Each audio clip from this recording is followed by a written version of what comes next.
So, getting started with the attack. So, the context of this attack against Iran is that Iran had this major strike earlier in October, October 1st, and we talked about this and analyzed it. How it was a game changer for the region. It was a game changer for Israel. Why? Because Israel now has to be careful how it operates in the Middle East.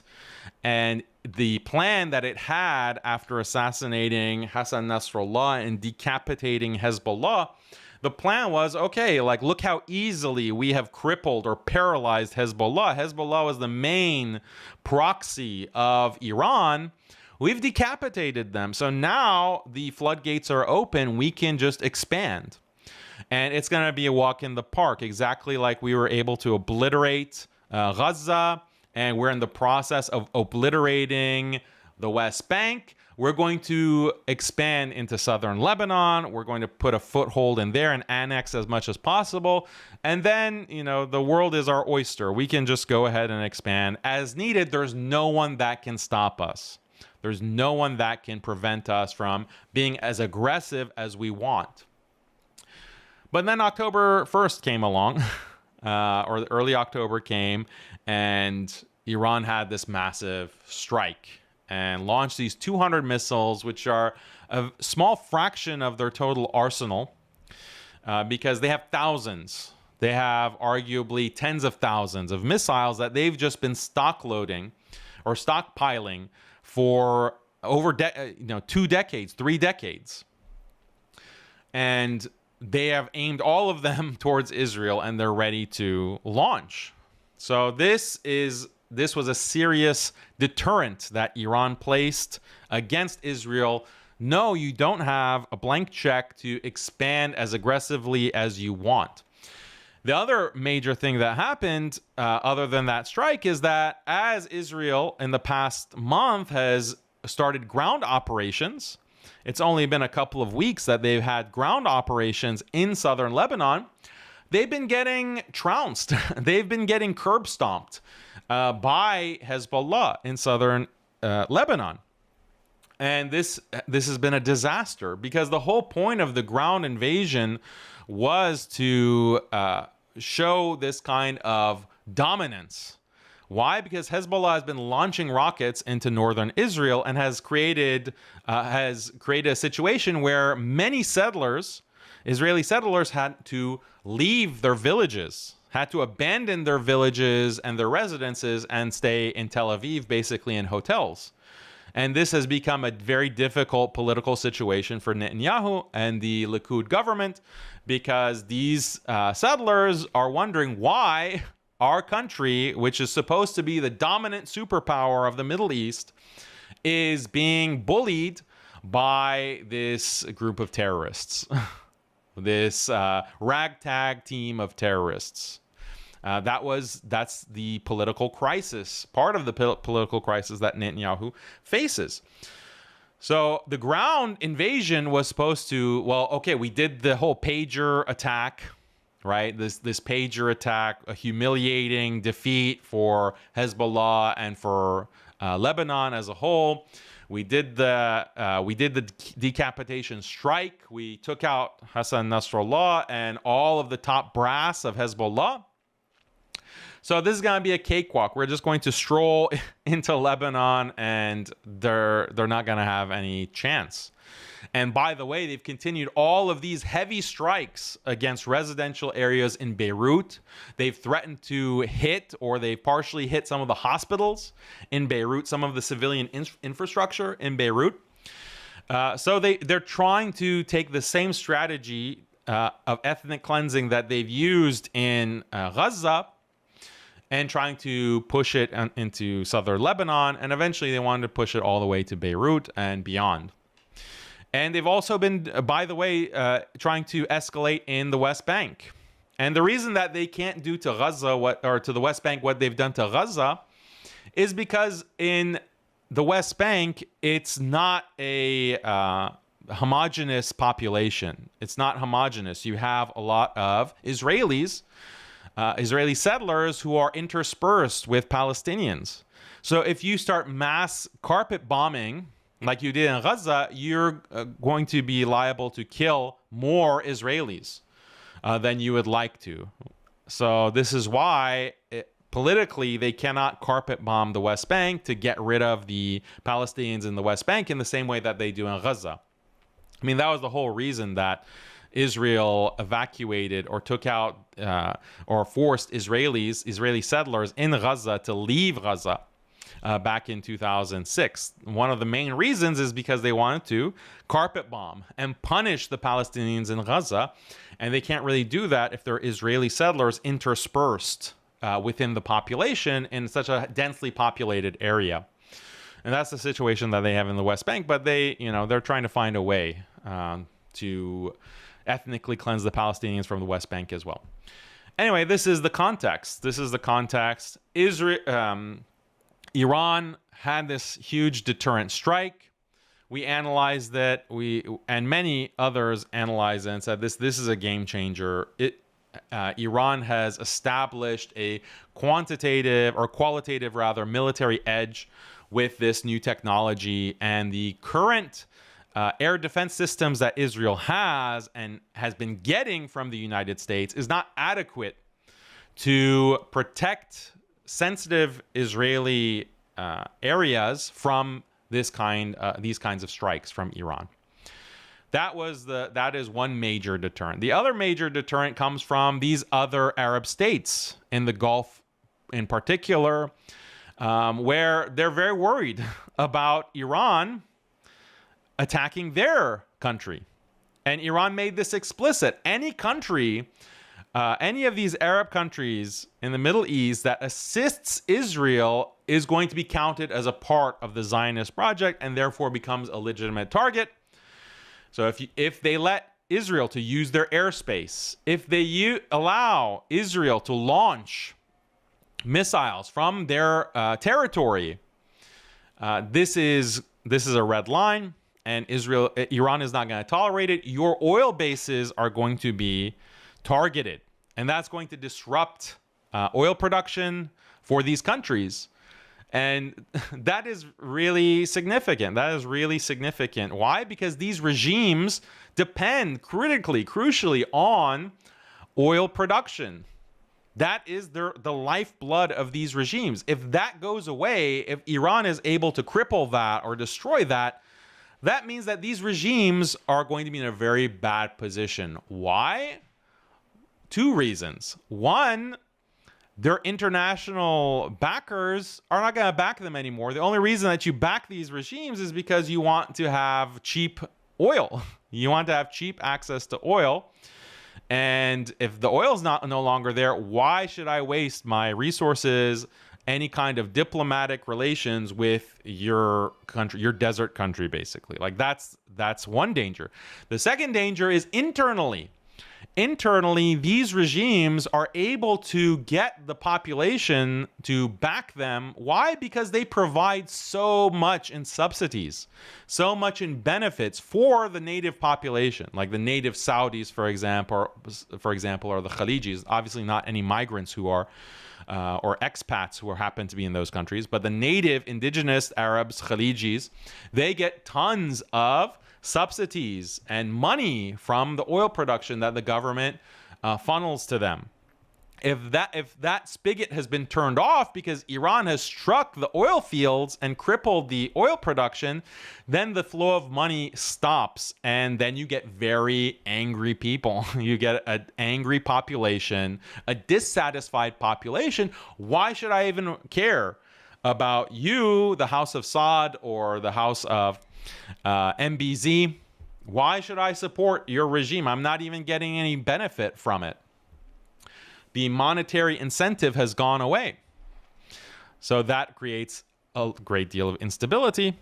It creates instability. And when you look at Vision 2030, for example, in Saudi, or you look at the secularization program that's been put in place and executed by MBZ in the UAE, that depends on oil money.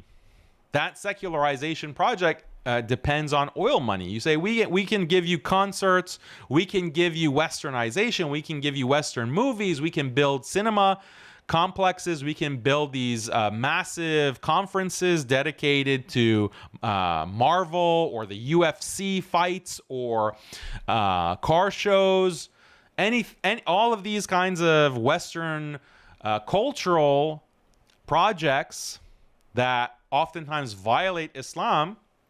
The reason that we can provide that is because we have all this oil wealth that is funding it, and we're appeasing the population. This is what the population wants: more freedom, more westernization, more media. That's what they want, but that depends on oil. And if Iran starts taking out these oil fields, that shuts off the spigot, that destroys all of these plans, all of these secularization plans. So that is a huge amount of leverage that Iran now has against the Gulf states. And that's why we have seen since these attacks where Iran struck the Nevatim air base in Israel, struck the Mossad headquarters, struck other strategic targets, military targets in Israel with these hypersonic missiles, and the Iron Dome and the THAAD air defense systems from the US couldn't do anything to stop it. Since that happened, now they've all changed their tune. All of these Arab states have changed their tune. Why? If Iran was just striking with fireworks, like it was just an empty show, performance, theater, why would Saudis suddenly change its tune and invite some of these Iranian diplomats to strengthen ties? Why did they announce that they're going to have a joint Saudi-Iran naval exercises happening now? They announced that just a couple of days ago, just a few days ago. They are strengthening their ties, and Saudi is basically sitting on the fence now. Before they had this belief that their security, the Saudi state's security, depended on the United States and Israel, and that's why they were about to sign onto the Abraham Accords and basically seal the deal. We are with the US and Israel. But then October 7th happened, and that created a lot of internal pressure. But the external pressure now has come from Iran militarily, and Iran has demonstrated that actually Israel can't do whatever they want. The US and Israel can't just do whatever they want. We have our own technology. And by the way, we also are getting backing from BRICS, from Russia, and from China. So Saudi now, the balance of power has shifted. Saudi has to shift. The Gulf has to shift and has to pay its respect to Iran.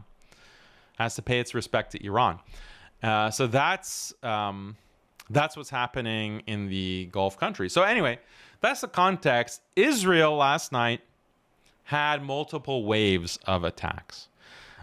But what were these attacks? Basically nothing. They struck just a handful, just 3 or 4 military targets, low level, low priority, low importance military targets.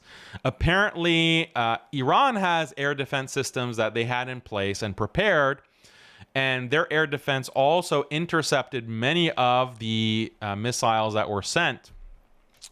And so this attack was a failure. It was complete failure in the sense that it wasn't shock and awe. It didn't cause mass destruction. It didn't really cripple Iran militarily or in terms of infrastructure. So what was really the purpose? And I was confused. Many were confused. This is the big response that we were waiting for. And even on Iranian social media, many people were mocking and insulting and making jokes about, well, look at what Israel is doing. It's, this is the fireworks. These are fireworks coming from Israel. We were expecting long-range ballistic missiles, F-35 fighters dropping huge munitions on our nuclear sites or our military sites. None of that took place. Why? So it's always possible that this was just a decoy attack and Israel has a bigger operation in store. That is one possibility. Another possibility that seems more and more likely is that Israel agreed. And the U.S. tried to broker this because the U.S. did not want Israel to start a regional war with a massive counterattack on Iran. Israel made a deal that, okay, fine, we're just going to do something symbolic, but we're not going to actually do a massive attack. But that's still a humiliation for the Zionist state. That's still humiliation. Why? Because it shows that Israel is scared. Israel has been deterred. Israel has seen the light, basically, that they are not able to continue to escalate as much as they want and take all kinds of actions to attack their enemies. They are now scared. They're pulling back. And what lends credence or lends credibility to that theory is the fact that they've also just recently announced, just yesterday, that they're ending the ground operation in Lebanon. They have to pull back. They have to pull back their ground operation. Why? It's because dozens and dozens of their tanks, their Merkava tanks, are being obliterated. Why? Hezbollah has all these anti-tank missiles, some of them guided, and they're just getting rocked.